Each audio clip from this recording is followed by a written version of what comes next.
All right, this is Wes Wood, the Big J journalist from FFB News. Today we got a really special guest. We have the owner of the Dublin Shamrocks. Connor, how we doing today? I'm doing great. How about you? Doing pretty good. A little bit of technical difficulty starting this one out, but It ready to get happens. It things. happens. Yeah, it happens. Ready to get things started. Um, Here we go. So, season's off to a start. We were supposed to talk to you last week. That was supposed to happen. Didn't get a chance to talk to you. We had some big questions for you going in to week two.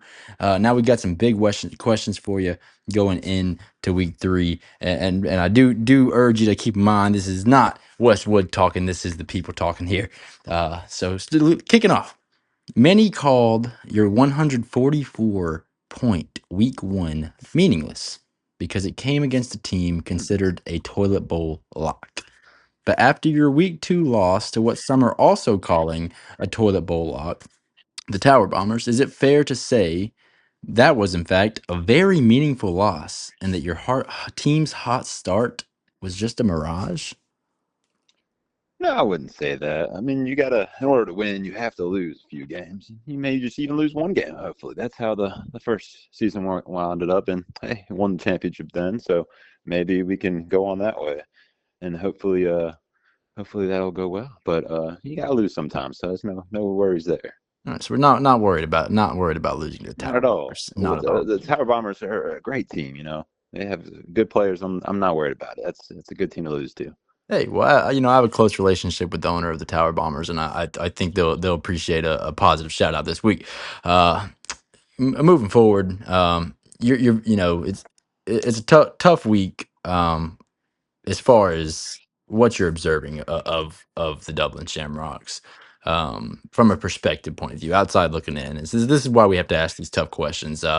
Your veteran core was a complete no-show in week two. Derrick Henry scored a single point, and Tyreek Hill and Alvin Kamara, respectively, yet to crack the 20-point threshold, and Alvin the 15-point threshold. Is this week two collapse a sign that your reliance on aging stars is a far bigger liability than you led the league to believe? No, I wouldn't say so. I mean, Kamara's been doing fine. I'm not worried about it. Terry's been an issue, and this will be breaking news, but he will be on the bench this week. We will have to have him think about it. Just take a week off, and hopefully he kind of gets better. But we're gonna have Myers take his spot this week. So Oh, wow. see what happens, and hopefully it's for the best. Wow. I mean, we're seeing a suit. This is the owner who's not afraid to bench big name players. I mean, these are things you like to see from an owner. He's saying, hey, you know, Derek Fluke, it sounds like. Alvin Kamara, he's hitting where you need him to hit. And it sounds like maybe Tyreek is the issue here. So maybe we get back in the win column this week. Well, yeah, we're hoping so. I mean, the game tonight, it's going to be a big tell of how Tyreek will do. I think he'll do well. Unfortunately, he has to, face against the best team in the league, the Buffalo Bills. Which hey, we got Josh Allen and Dalton Kincaid playing for the team tonight, and I'm sure they'll do just well. But hopefully, Tyreek gets a touchdown or two and makes a big splash. Absolutely. After your week one performance, I think you're maybe a league favorite as far as owners, but as far as teams, I'd go the opposite direction there.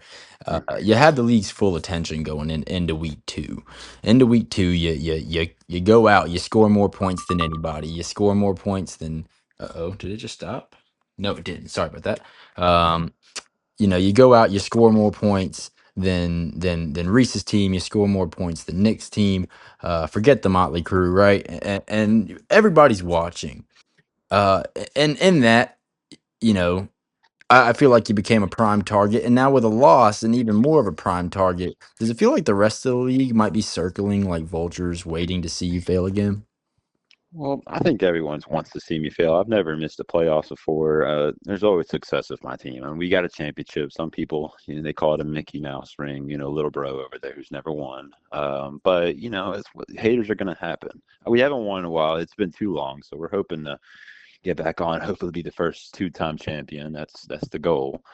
But every team in the league they're preying on the downfall of the Shamrocks, who have never changed their name. By the way, they have always who stayed true to the name, and it'll always be the Shamrocks. Absolutely. Let the Shamrocks live, right? Yes. uh, Next, well, I'm gonna bring it back to 205 Kings. This is the league's perennial bottom dweller. I think we can both agree on that one. Well, yeah. Yeah.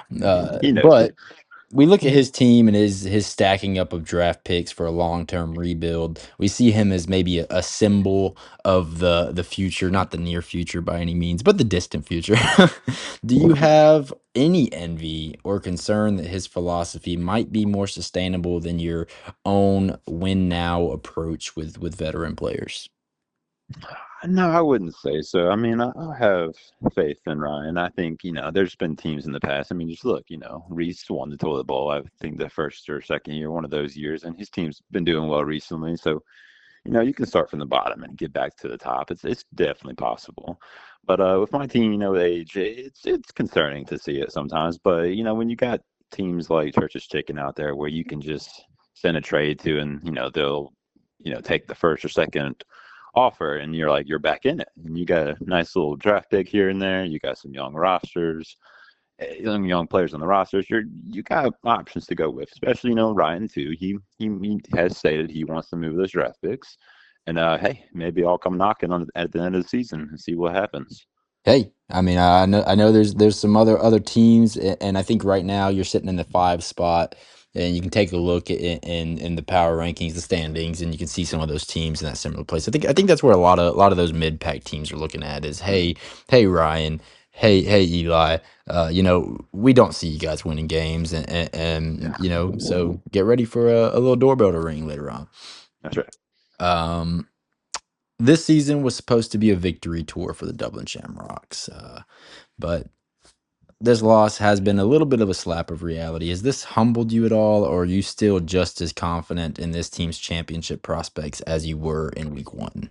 We're just as confident. One loss is not going to define the season. I mean, it's very early. It's coming up on week 3. I mean, it's really early in the season. I'm not worried at all. We're going to stay true to who we are, and we're just going to keep on keeping on.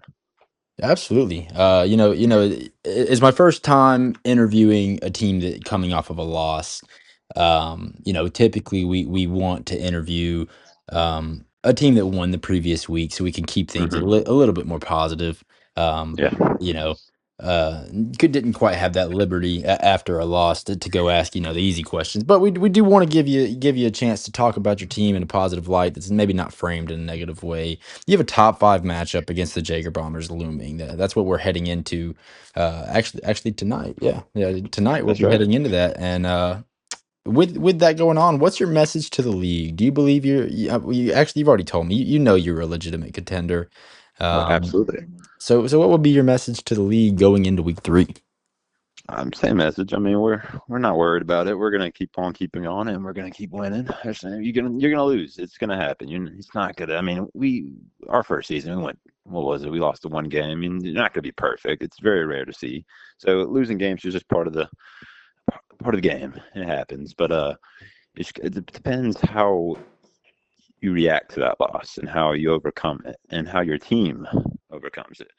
And I think tonight will be a very big statement for the Bills, and maybe not the Dolphins as much, but I think Tyreek will have a good day today. I'm hoping he gets about 20. That's the goal.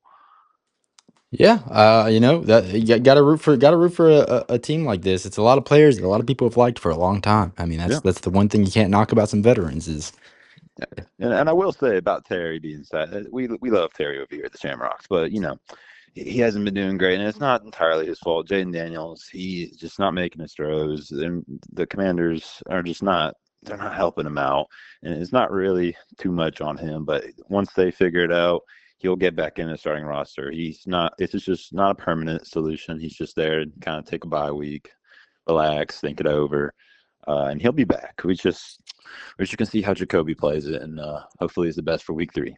yeah, absolutely. I like the confidence. I think it's a smart pick. Really, I really do. I think we've seen a little bit of underwhelming play from Tua, over in Miami, and probably a little bit underwhelming for the standard Jaden Daniels set last year.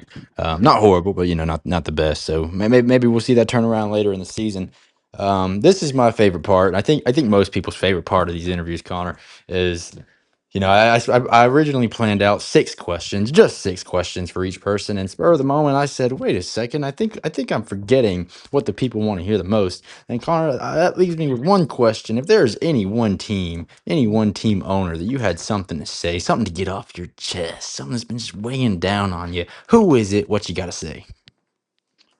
I wouldn't say there's much hate in this heart. We respect all the teams, and there's teams that have not done so well recently, and that's okay.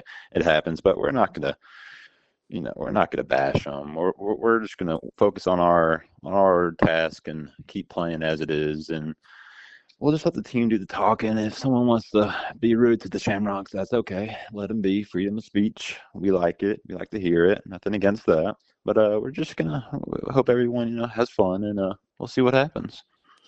Well, this is the big J journalist, and he's talking to the people for you. Then, what Connor just had to say to everybody is, "Hey, it's one loss, and I'm not worried about any of you little people because this is a team with a championship." And not a lot of people have said that, and that's I think what we're going to gather from this, Connor. You're a team that's used to winning culture, never missed playoffs. That Yeah, that was the that's that was right. the stat. Yeah, never missed Yeah, playoffs, guys. absolutely. And he doesn't have anything to say to any one of you.